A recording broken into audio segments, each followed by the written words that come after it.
Pune Porsche case 18 मई 2024 देर रात 3 बजे। पुणे का कल्याणी नगर। अनीश और अश्विनी, दो सॉफ्टवेयर इंजीनियर्स, कई दिनों बाद अपने दोस्तों के साथ डिनर करके घर वापस जा रहे थे। बाइक पर बैठे अनीश और अश्विनी बस अपने घर पहुंचने ही वाले थे, लेकिन कुछ ही पलों में कुछ ऐसा हुआ जिसने पूरे पुणे शहर और इंडिया को हिलाकर रख दिया। अश्विनी पीछे बैठी थी, इसलिए मोड़ आते ही अनीश ने अपनी बाइक की स्पीड धीरे कर ली और उसने जैसे ही टर्न लिया, एक बुलेट की तरह 200 माइल से भी ज्यादा की स्पीड से एक गाड़ी उनकी तरफ आई और उस गाड़ी ने उनकी बाइक को एक जोर की टक्कर मारी। वो टक्कर इतनी खतरनाक थी कि अश्विनी, जो बाइक के पीछे बैठी थी, बाइक से 20 फीट आगे जाकर गिरी और अनीश और अश्विनी दोनों ही अनकॉन्शियस सड़क पर गिर गए। वहां मौजूद बाकी लोगों ने तुरंत पुलिस और एम्बुलेंस को कॉल करके उस चमचमाती गाड़ी को घेर लिया। वो गाड़ी कोई आम गाड़ी नहीं, बल्कि दुनिया की सबसे महंगी गाड़ियों में से एक पोर्श थी। उस गाड़ी में से एक 17 साल का लड़का वेदांत निकला। जैसे ही वहां मौजूद लोगों को रियलाइज हुआ कि वेदांत ड्रंक था, उन सब ने उसे मिलकर मारना शुरू कर दिया। लेकिन कुछ ही मिनट्स में पुलिस वहां आ गई और आकर वेदांत को अरेस्ट करके ले गई। अश्विनी और अनीश को तुरंत हॉस्पिटल पहुंचाया गया, लेकिन वो दोनों बच नहीं पाए। उस एक्सीडेंट में उन दोनों की ऑन द स्पॉट डेथ हो गई थी।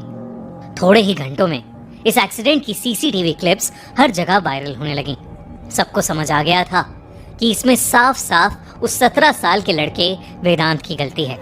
अनीश और अश्विनी के परिवार को उम्मीद थी कि उन्हें इंसाफ मिलेगा, पर अगले कुछ दिनों में जो हुआ उसने हमारे देश की पुलिस और उसमें डीप रूटेड करप्शन का घिनौना और शर्मनाक सच हमारे सामने लाकर खड़ा कर दिया।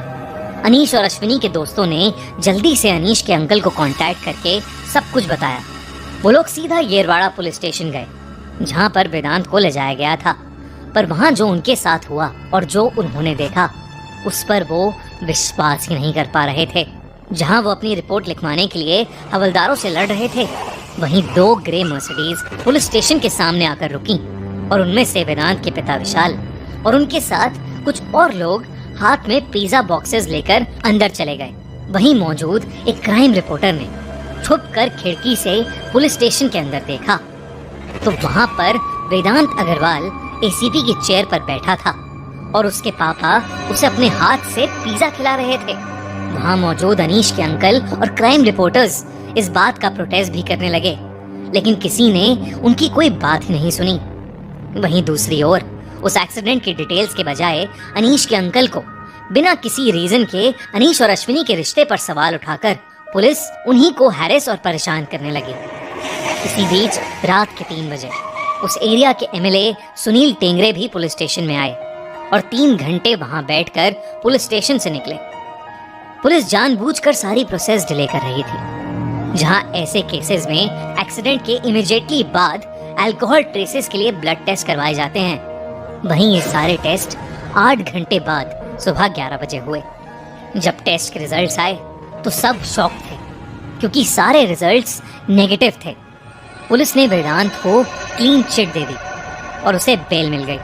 क्योंकि वेदांत 17 साल का था, इसलिए अगली दोपहर को पुलिस ने प्रोसीजर के हिसाब से ये केस जस्टिस जुवेनाइल बोर्ड के सामने प्रेजेंट किया। जस्टिस जुवेनाइल बोर्ड ने वेदांत का केस सुना, लेकिन उन्होंने उसके बाद जो फैसला सुनाया उसने पूरे देश को आक्रोश से भर दिया। वेदांत को कड़ी सजा देने की बजाय उन्होंने उसे सजा में सोशल रिस्पॉन्सिबिलिटी पर एक 300 वर्ड्स का ऐसे लिखने के लिए कहा, ट्रैफिक रूल्स पर एक प्रेजेंटेशन बनाने के लिए कहा और 15 दिन तक ट्रैफिक पुलिस की मदद करने का और थेरेपी लेने का ऑर्डर दिया और उसे बेल दे दी। सबको समझ आ रहा था कि अगर आपके पास पैसा है तो कोई आपका कुछ नहीं बिगाड़ सकता। लेकिन जब ये ऑर्डर मीडिया के थ्रू लोगों को पता चला, देश भर की पब्लिक गुस्से से भर गई और बस अनीश और अश्विनी के लिए जस्टिस डिमांड करने लगी। लोगों का गुस्सा बढ़ता रहा। सोशल मीडिया पर लोगों ने डिमांड किया कि वेदांत को स्ट्रिक्ट पनिशमेंट मिले ताकि फ्यूचर में कोई ऐसी गलती ना करे। प्रोटेस्ट्स हुए, कैंडल मार्चेस भी ऑर्गेनाइज हुए, जिसमें लोगों ने अनीश और अश्विनी के लिए जस्टिस की डिमांड की। बड़े से बड़े लीडर्स, इन्फ्लुएंसर्स और यूट्यूबर्स ने भी पुलिस और अथॉरिटीज को उनके इस इररिस्पॉन्सिबल बिहेवियर के लिए कॉल आउट करना शुरू कर दिया। सोशल मीडिया पर लोगों का गुस्सा इतना बढ़ गया था कि महाराष्ट्र सीएम और डीसीएम ने पुलिस को स्ट्रिक्ट एक्शंस लेने के इंस्ट्रक्शंस दिए और ऊपर से ऑर्डर्स आने के बाद मानो इस केस का रुख ही बदल गया। सबसे पहले जुवेनाइल जस्टिस बोर्ड ने वेदांत की बेल कैंसिल की और उसे जुवेनाइल ऑब्जर्वेशन होम भेज दिया। लेकिन अभी भी पुलिस की नई इन्वेस्टिगेशंस के जरिए पावर और पॉलिटिक्स का एक घिनौना सच सामने आना बाकी था। दरअसल वेदांत के अनीश और अश्विनी को मारने के बाद उसकी फैमिली ने ट्राई किया कि वो सारा ब्लेम उनके ड्राइवर पर डाल दे। उन्होंने ये बयान भी दिया कि उस रात गाड़ी ड्राइवर चला रहा था, पर कई सारे आई विटनेसेस ने देखा था कि गाड़ी वेदांत ही चला रहा था और ये बात सीसीटीवी में भी कैद थी, जिसकी वजह से ये बयान एक्सेप्ट नहीं किया गया। और तो और कुछ ही दिन बाद उनका ड्राइवर भागते हुए पुलिस के पास आया और उसने बताया कि जब उसने वेदांत का सारा गुनाह अपने सर पर लेने से मना कर दिया, तब वेदांत के दादाजी और पिता ने उसे किडनैप करके उसे एक कमरे में बंद कर दिया ताकि वो उससे फोर्सफुली ये क्राइम कमिट करवा सके। ड्राइवर ने ये भी एडमिट किया कि उस रात उसने वेदांत को ड्रंक हालत में गाड़ी चलाने से मना भी किया था, पर वेदांत ने उसकी एक नहीं सुनी। जब उसने वेदांत के पापा को फोन करके ये बताने की कोशिश की तो उन्होंने उल्टा ड्राइवर को ही डांट दिया। उन्होंने कहा कि वेदांत उनका बच्चा है, वो जो चाहे वो कर सकता है। लेकिन ये तो बस पावर के ऐसे गंदे खेल की एक छोटी सी झलक थी।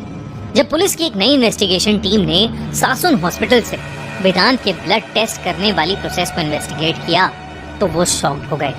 उन्हें पता चला कि वेदांत के पिता के कहने पर 3 लाख रुपए की लालच में ऑन ड्यूटी डॉक्टर्स ने वेदांत के सैंपल उसकी मदर के सैंपल से बदल दिए और वेदांत के सैंपल्स को एक पीएन के जरिए डस्टबिन में फेंकवा दिया गया। साथ ही साथ वेदांत उस रात जिन क्लब्स में गया था उनकी सीसीटीवी फुटेजेस भी निकाली गईं, जहां वेदांत कुछ ही घंटों में अपने दोस्तों के साथ काफी क्वांटिटी में शराब पीता हुआ दिख रहा था। पुलिस ने तुरंत एक्शन लिया और वेदांत के मॉम, डैड और दादा को भी अरेस्ट कर लिया गया, जो एक बहुत बड़ी real estate company Brahma realty के ओनर थे।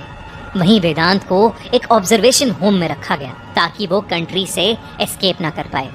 लेकिन अभी कुछ ही दिन पहले बॉम्बे हाई कोर्ट ने वेदांत को ऑब्जर्वेशन होम में रखने को इल्लीगल करार दे दिया है और इसी के चलते अब वेदांत फ्रीली बाहर घूम रहा है।